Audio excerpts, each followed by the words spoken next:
Ay, wala. Ay, ito na. Salamat Panginoon at syempre sa aking Holy Spirit. Makinig. Mga friend, gwapo-gwapo dyan.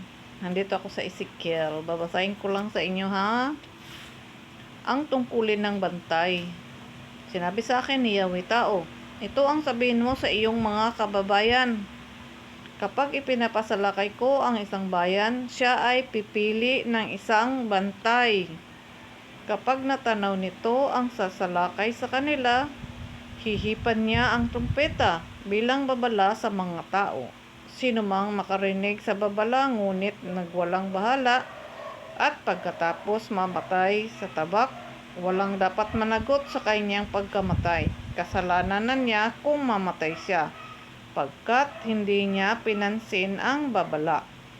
Maliligtas sana siya kung siya'y nakinig, ngunit kung hindi hinipan ng bantay ang trumpeta, pagkakita niya sa mga sasalakay at may napatay sa kanyang kababayan, ito ay pananagutan niya. Anawaan niya to? Ikaw tao, ang ginagawa kong bantay ng Israel. Anumang marinig mo sa akin ay sasabihin mo sa kanila bilang babala. O, narinig niyo yun? Kapag sinabi ko sa taong masama na siya'y mamamatay at di mo ito ipinapaabot sa kanya upang makapagbagong buhay, mamamatay nga siya sa kanyang kasamaan.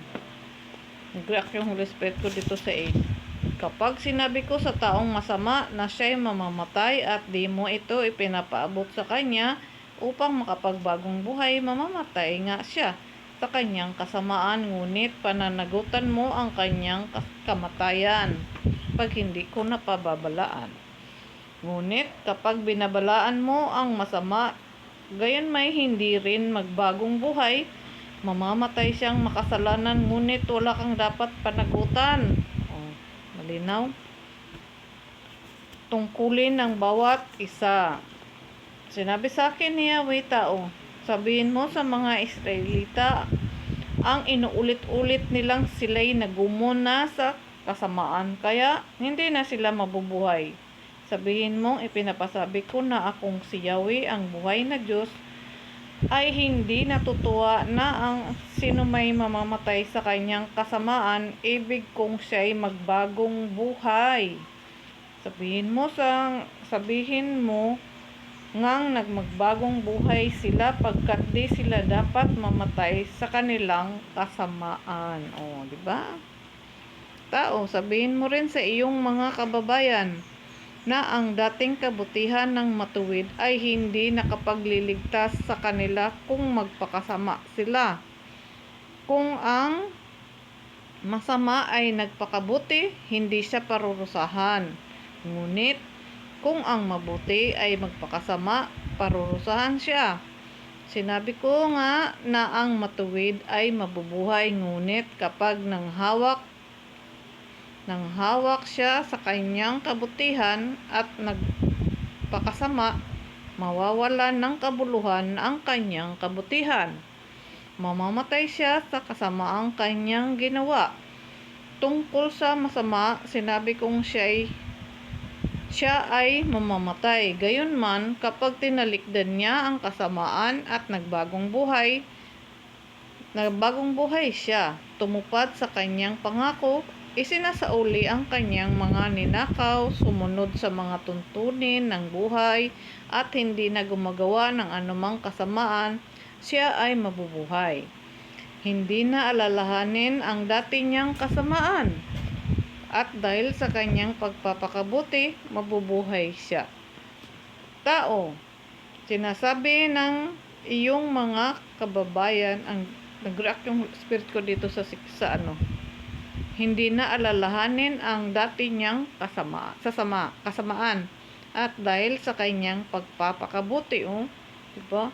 May exempted na, wala na yung mga dati niyang kasamaan kasi binago na nga, at sana nga lang totoo na ang kanyang pagbabago para igagawad ng Panginoon na.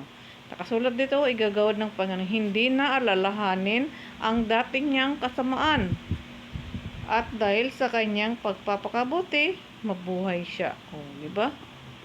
tao. Sinabi ng mga kababayan na hindi makatarungan ang ginagawa ko, gayong ang pamumuhay nila ang hindi tama. Hindi daw makatarungan ang Panginoon. Ang dahil ang nakakahiya naman to na kung ganituhin natin ang Panginoon. Gayong ang pamumuhay nila ang hindi tama. O, diba nakasulat mamamatay ang matuwid na magpakasama. Ngunit ang masamang magbagong buhay at gumagawa ng mabuti ay mabubuhay. Basta ang masama at gumawa ng mabuti at tuloy-tuloy naging mabuti hanggang wakas ay mabubuhay. O, diba? Gayon may sinasabi ninyong hindi matuwid ang aking ginagawa. Mga Israelita, hahatulan ko kayo ayon sa inyong mga gawa. O, linaw? Hahatulan ko kayo ayon sa inyong mga gawa. Yun lang po. Amen. God bless everyone. Salamat po kung kayo nakikinig, mga ka-Israelita ko. Salamat muli. God bless everyone. O, malinaw, basahin nyo to. Ang daming example dito ng Panginoon. Dito siya sa 16 nag-reaction ng maraming reaction siya dito sa 16. Hindi na alalahanin. Basahin ko sa 15 ha. Tumupad sa kanyang pangako. Sinasauli ang kanyang mga ninakaw, sumunod sa mga tuntunin ng buhay, at hindi na gumagawa ng anumang kasamaan, siya ay mabubuhay. Hindi na alalahanin ang dati niyang kasamaan at dahil sa kanyang pagpapakabuti, mabuhay siya. O, diba? Mabuhay ang Panginoon. Mabuhay din tayo para sa Kanya. Ang ganda ng paliwanag dito. Ipapahayag natin to para malaman ng lahat. Ang gusto ng Panginoon, ipahayag natin tong mga salitang to para sa ating mga ka-Israelita. Lahat tayo po, ka-Israelita naman tayo eh. Salamat kung kayo nakikinig sa lahat. Para naman to sa lahat ng lahi. Lahat ng lahi, hindi naman to sa isang lahi lang. Porket Israelita lang nakasulat dito, para to sa ating lahat. Lahat ng lahi sa mundo. Ito yung tuntunin ng Panginoon sa atin. Naunawaan nyo pa yun? Nakasulat Nakasulat dito. Basahin nyo yung Ezekiel 33. Dahil ito binigay niya sa akin ngayon.